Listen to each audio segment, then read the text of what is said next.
There is a renewed effort underway to get highly expensive drugs covered by the provincial government.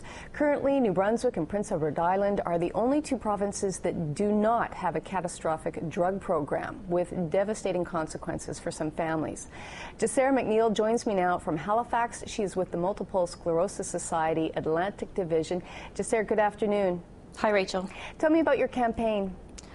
We've launched the campaign for coverage in New Brunswick. We did it about a year ago in line with the provincial election last year.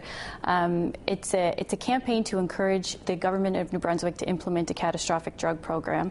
As you know, many medications for chronic illnesses cost a lot of money, up to $130,000 a year in some cases.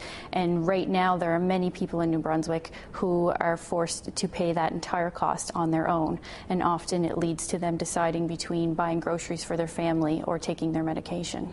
Now, yesterday you just added Prince Edward Island to this campaign. What difference do you think that will make?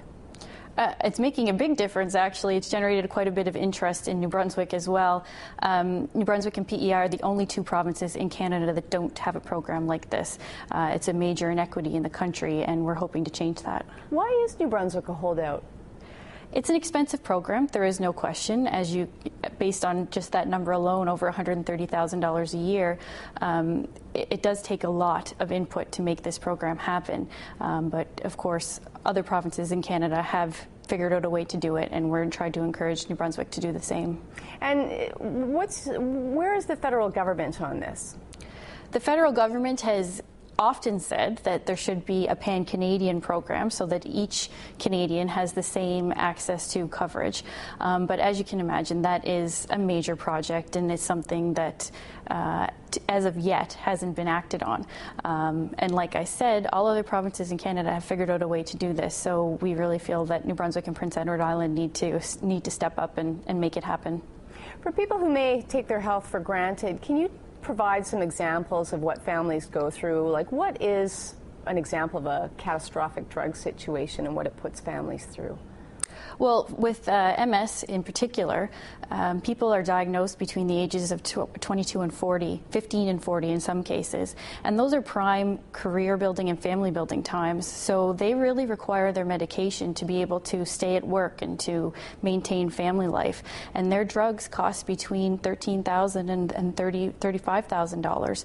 So for a family to put out that expense on its own is a great hardship, and oftentimes we see people decide to go without their medication so that they can continue paying for piano lessons and groceries and the necessities of life, really.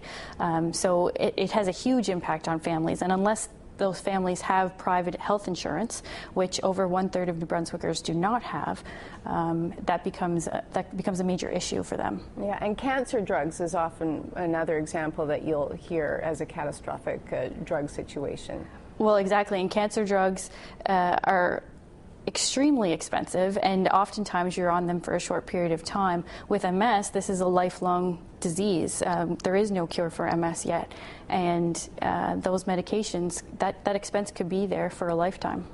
Well, Jasera McNeil, we do appreciate your time today. Thanks for talking to us. Thank you very much.